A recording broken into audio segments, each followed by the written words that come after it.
Okay, so I'm starting recording again. Right. So whoever's watching this, good evening, good morning, good afternoon to wherever you are in the world, whenever you're watching this, whether that's tomorrow or 20 years down the line, if the website still stays up till then.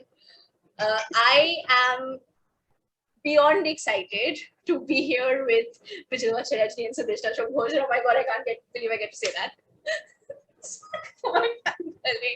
Because I am writing a paper on this fantastic book called Abandoned Time, writing by children during the COVID-19 pandemic, which they have edited and put together. And it's this wonderful book which centers children as authors of their own stories, which if anyone's read there was an article in the Telegraph 2 years ago, where they were talking about children being published. And I think the marketing head of Scholastic was extremely patronizing in that article. It really made me very angry. I'll send you both the link if I can find it. Because they were talking about, we publish children, we have writing competitions for them, we publish them, but they're not very good. And many of them don't go on to write later on. And then I came across this book, and it is so respectful towards the child author, whatever their age. The youngest is, I believe, 9 years old in this book. So I really wanted to talk about this at a conference where the conference topic is children as agents, children as activists, and children as change makers. And I couldn't really think of two better people to speak with who are activists and change makers in their own way. So I'll start with the first question, which was, again, like I said, I had sent them to both of you earlier. So it's about the same questions, but we might go a little informally as well. So how did the idea of this book come about? How were the stories collected? Because there's such a wide age range and location range.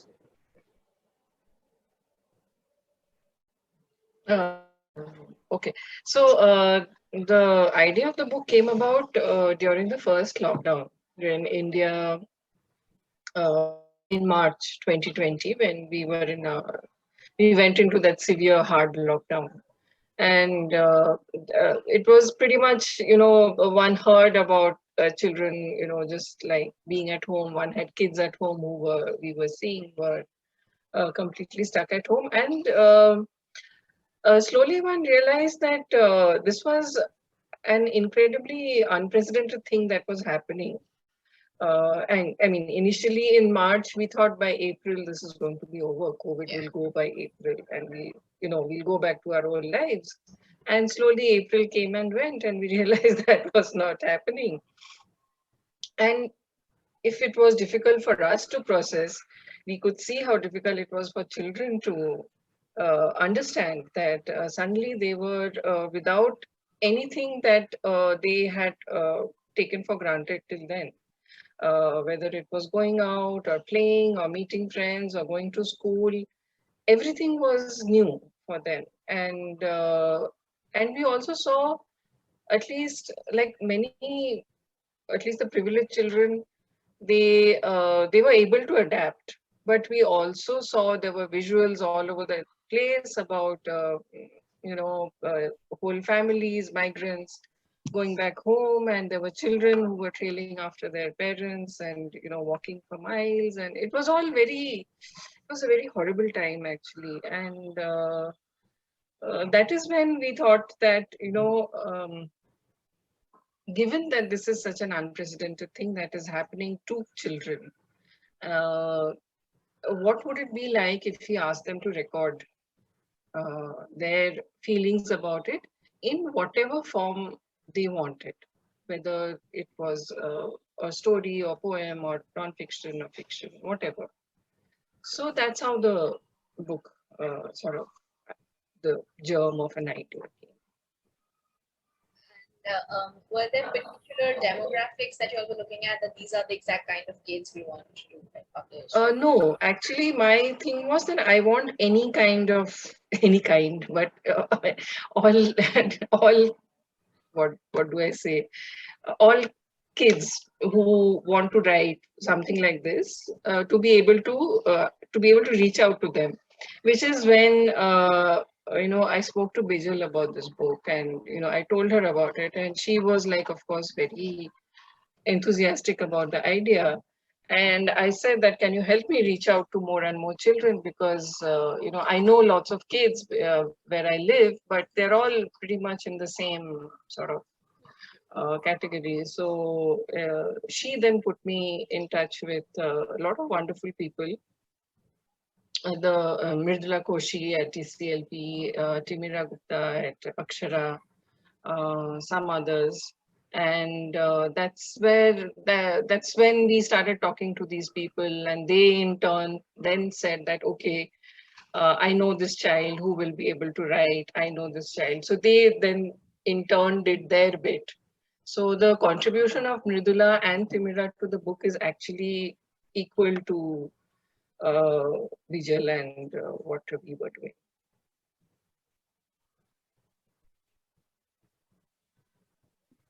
So I just want to add to that. I kind of feel like it was just, we were all in such a bubble in many ways, because one was the safety bubble, one was just in our own spaces. And when Sudeshna talked about abandoned time, I think for me it was just amazing that that Speaking Tiger was thinking that who all can we reach out to, and let's listen to all voices in this book. And that's why I think this book really works, because it brings together so many different perspectives, and it's richer for that. Absolutely. My notes falling on me. So moving on from that, I'm okay. Maybe I'll just switch up the order of the questions a little. So when the submissions came in, how much editorial intervention was actually needed? There was a fair bit. I like, there always is, even with established writers, there's a fair bit of editorial intervention. And these were kids who were writing possibly, they were writers, but they were writing for a book for the first time. So obviously there was a lot of writing intervention. But the pieces that came through, say, Mridula or uh, Timida, uh, they did their one set of vetting at one point, because they reached out to, like, say, 5-6 kids in their, either in Akshara or at TCLP. And those kids came back with ideas, which then sort of Mridula and Timida sort of shared with me and said, this kid is thinking of writing this, and this kid is thinking of writing this, and what do you think, and whatever. So we sort of discussed that, and we said, yeah, this idea sounds good, and let's write this. And then there were others to whom I directly reached out, and they came back with various ideas, and yeah, some of them were like very confused, and some of them were like, I don't know what to write. And there was one child who, poor thing, was she had wonderful ideas, but sadly none of them finally made it to the book. But I thought it was she came up with a funnily enough, we then published a book like that, but she came up with an idea of a murder mystery that happens during the lockdown. But she got completely stuck, and then she said, I just can't write it, and just like go ahead without me, poor thing. um, yeah, so that was how it came about. And a lot of them needed a lot of refining at the ideas stage, in the sense that they said, what if I write this, or what if I write that. And from there we sort of refined the ideas, and then it worked out. And like, fully editing in the sense of copy editing, some of them needed, some of them were okay. They didn't need so much. So that was because we obviously we wanted the voice to be there. Obviously a child who is writing will be writing in a different way from, so there the editorial intervention has to be very sensitive. Like, the voice of the child has to be there. Like a 9-year-old has to sound like a 9-year-old. 9-year-old cannot sound like me. So, so those things were there. So But yeah, it was more like at the idea stage where they came up with some bizarre ideas. I mean, it's when you talk to kids that you realize that that their minds work in ways we just lose somewhere in our teens, late teens or 20s. I wish we do. I wish we did. It's just so nice Yeah, to I be wish we there did. I all mean, the they're time. just remarkable. Their headspace is a great place to visit. In fact, when I do writing workshops with children, especially with a cloud called Bhura, which Sudeshna has edited and is responsible for how it reads. One of the things that I'm constantly taken by is just how children's imaginations run with it. So we do this whole apocalyptic retelling of their cities, where they uses their senses to describe a disastrous event that's going to happen, and almost at the end of it, everyone's dead. Everyone, all their Huh. characters. They Nobody. love having people die. I mean, even in this book, there are like so many deaths, and I was like, They're all okay, Shakespeare. they did not need to die. They're all Shakespeare. Everyone dies. Everyone dies. Okay. So the stories, the one poem, it's such a beautiful poem. The essays, they are so far-reaching in the way of expressions, the imagination, and their political awareness, particularly. So, Yeah. are there particular things you would attribute these traits to in the authors? Maybe their association with the CLP, which is a brilliant endeavor. Yeah. Yeah. Yeah. Yeah, definitely, because the piece by Shivani, for example, that was written in Hindi.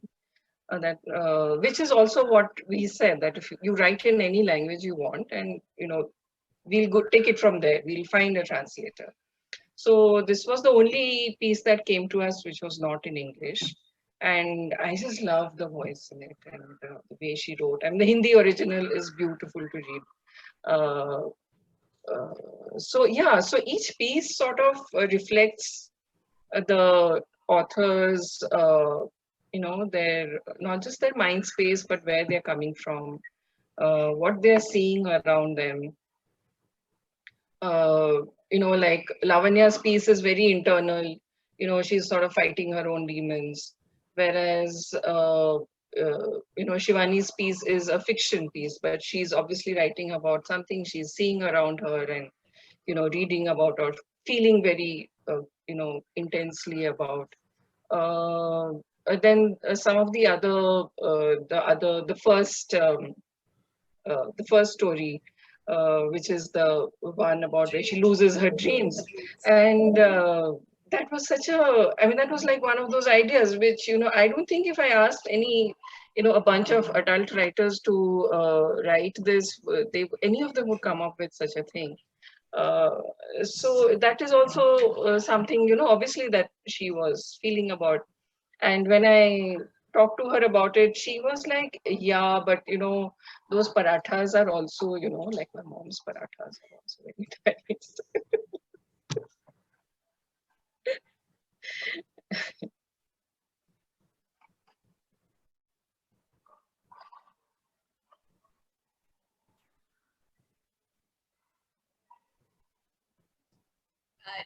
Would you like to add something, or like?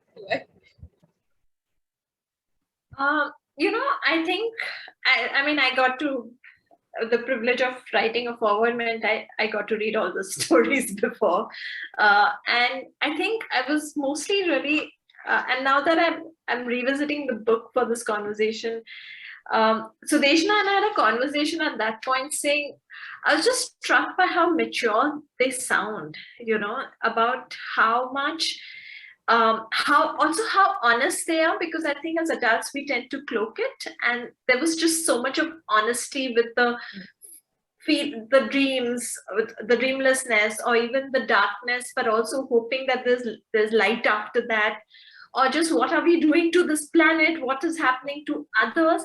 It was so searing, the honesty, and we were still reading it in the throes of the pandemic. So I think for me, it was just that distinct voice, which I constantly feel amazed about children with, that they just say things so as it is. And there's a lot of poetry in much of the writing. It's very lyrical in parts. Yeah. And, but it was that honesty, because a lot of us were feeling some of these things. And when you read them, you're just like, she just said it better than I could have, because there was so honest in that way. And there's also that little cheekiness that comes through in many of the pieces. Like I think in that Shreya's piece about reading, where she finds that she's not able to read, and then she gets back to reading. Huh? None of us could read, remember? Yeah. There was a while when none of us could read. I mean, we would just be scrolling our phones all the time. And she wrote about it so. At the same time, Such a she was different way. advocating for open libraries and open dissemination of knowledge, and everybody not behind paywalls. Paywalls are the worst. I mean, as a grad student, paywalls are the bane of my existence. And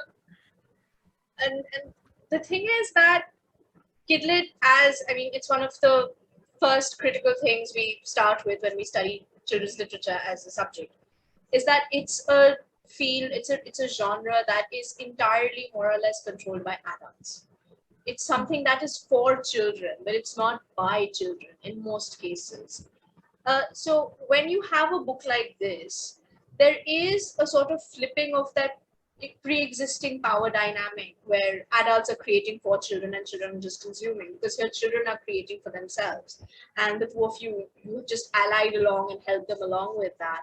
So how would you say that the child's voice can factor into these dynamics, especially when it comes to their agency, and how is this balance maintained between, you have addressed some of it earlier, but still, just to further go on that, how is the balance maintained between the unmediated expressions of their voice, not just with this book, but in general when writing for children, writing and publishing for children, between their voice and how much the editor can take over? If my question was clear, I don't know if it was clear enough. Bijal, you want to say something? So, I'm a huge advocate for creative expression. I do think that something that Anushka Ravi Shankar once said, and I think a lot of children's authors say this, is that we all were children once. And as authors, the one thing we have to try and do is to step back into those shoes. Like we weren't, maybe some of us have been, but we've been zombies.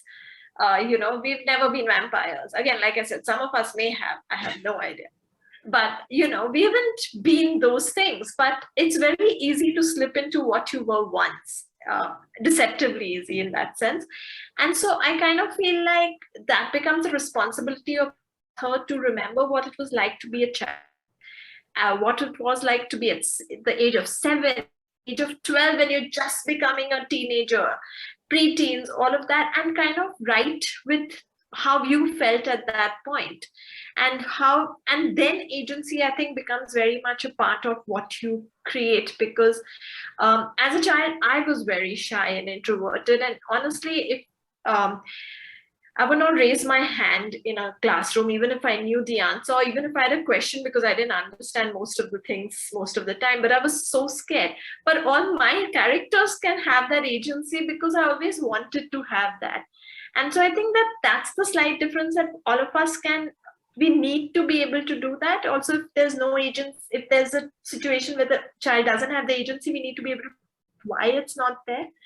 And it's not like as a pedagogic thing, but as story is about your protagonist, it's about the villain who will take away that agency, and the protagonist like, no, I want it back, I'm going to fight for it. So those are the things I kind of feel like we are meant to do, like we end up doing, and then our editors are there always to remind us that, listen, this character is not doing much, hello, give them some agency. So and more and more I'm realizing that authors are becoming a lot more thoughtful about the way they create even side characters. They create, when they dream up, some of the adults in literature, in their books, they try to make sure that the child's agency is kept at the center of the narrative. And I feel like it's evolving much more now. And it's very exciting to be part of that, to see it happen. Sudeshna, I mean, Yep. I still remember when you asked me to write a little bit more about one character, and it turned out to be a good thing, because I felt like he got a lot of agency from me just writing him. Mm. Oh, goodness.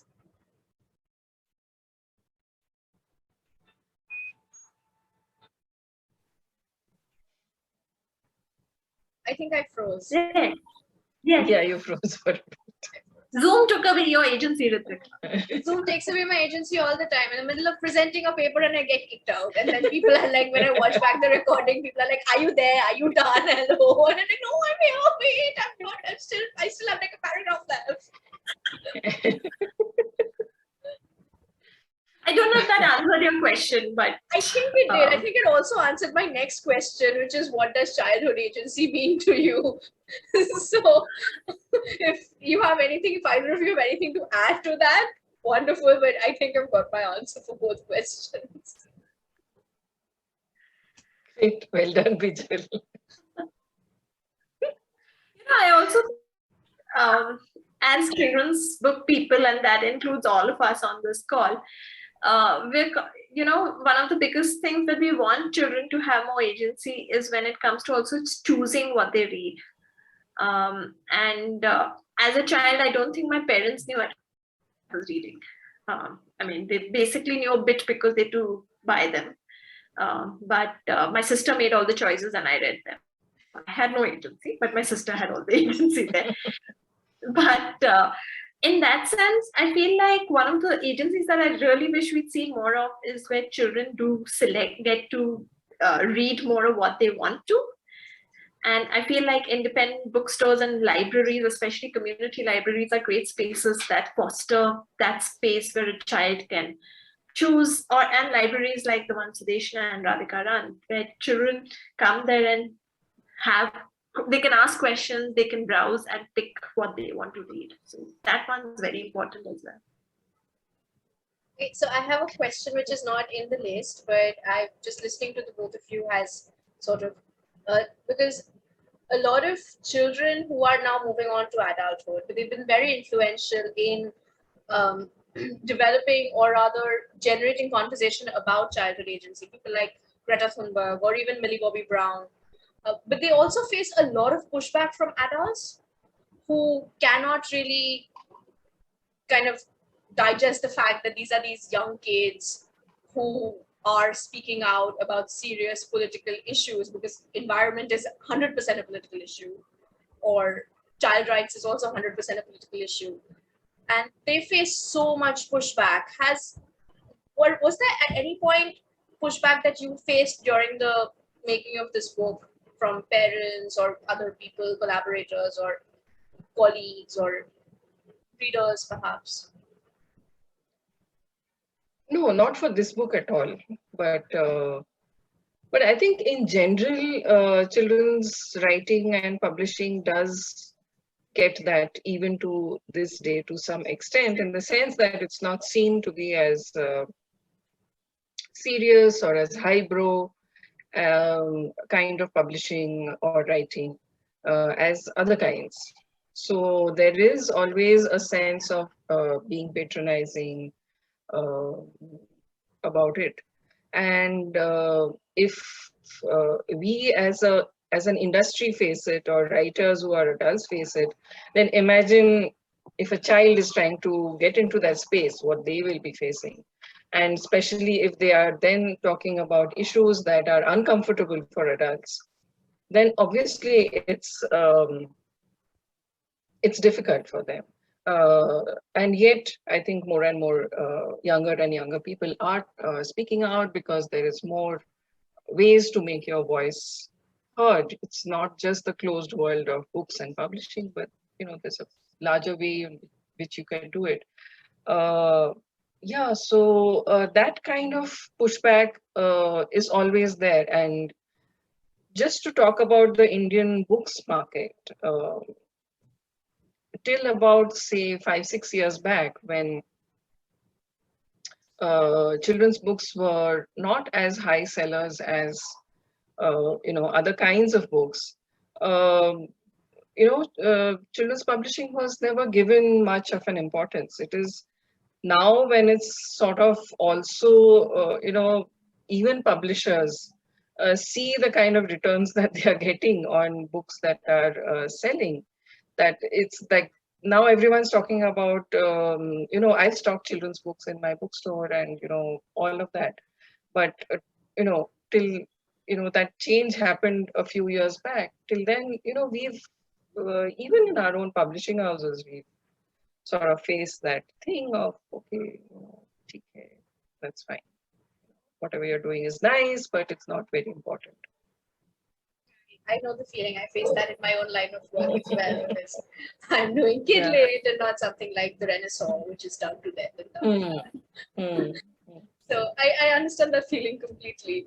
But I don't have any further questions except one last question, I think. So I'm sad this is getting over so soon, because I'm really enjoying listening to the both of you. So the last question that I have actually is that, were there any particular moments during the editing process which were particularly memorable, apart from the weird and wacky ideas the kids came up with? And is there, what have you taken back from this experience? What did it leave you with? Apart from a book, which is the physical remnant. What was particularly memorable? I think for me, each time a piece was turned in and reading it for the first time, I think that was like, each time I was like, oh, okay, I mean, whoa, like, that happened. And in fact, that happened even with Bijal's foreword. And the title of the book came from her foreword, because I was struggling with that before that. And I read it and I said, okay, fine, you've solved like a couple of other problems for me, because here I have the title of the book. Because A Bend in Time was the perfect title to give this book and to encapsulate all the feelings that one comes across in this book. And other than that, it was just, for me, I think it was just getting to know these, I don't know how many there are now, 10 young people. I mean, it was, just like, it was a privilege to sort of get to, get a glimpse into their thought process and how they did and how they wrote, everything that they agonized over or found funny or found sad, and, to be a part of that process. I think that was pretty lovely. And it was pretty new for me too, because even I had never edited a book like this. So. I think few editors have that experience of actually working with kids, because with children, writing for children, we often tend to just relegate it to the juvenilia, that, oh, it can't be that good, it can't be that important. And then 200 years down the line, when they're celebrated authors, we are not the juvenilia, and we're like, oh wow, this is what they were writing, this is how they were thinking. Yeah. It's no sense. I mean, give them that due when they were alive. Come on. I wanted to say something which I forgot, but it will come to me. So, it was something you said the title? About the title? I cannot remember. About your foreword. Oh God, no, let's not talk about that. Yes, I wanted to tell you that actually there's a lovely conversation online between some of the contributors and Sudeshna and Radhika, which you should really listen to, because it was just fascinating in the same virtual room as these authors and listening to what to say about their pieces. So I'll send you the link. Yeah, thanks for reminding me. Yeah. Because I was just thinking that I want to really talk to the kids. I shouldn't say kids, because some of them are definitely adults by this point. I just really want to talk to them now and ask them how they were feeling when this was happening, to be nervous, excited, powerful. Our kids are pretty cool. I mean, they're really cool. Like I said, okay, your book, here's the book, here's the picture of your book, and all. And they were like, yeah, fine. I You was mean about you to do fire not shoot in unboxing a dumpster videos like fire. authors? Wow. No one did. No one is as uncool as adults. Yeah. Wow. That explains why they're the ones changing the world and we're just watching. Yeah. Okay, so I'll stop recording now because I'm Hmm. done with the questions for this. And I Thank have you for to the go great question. I have to Thank go you. and write the paper now, which is scary.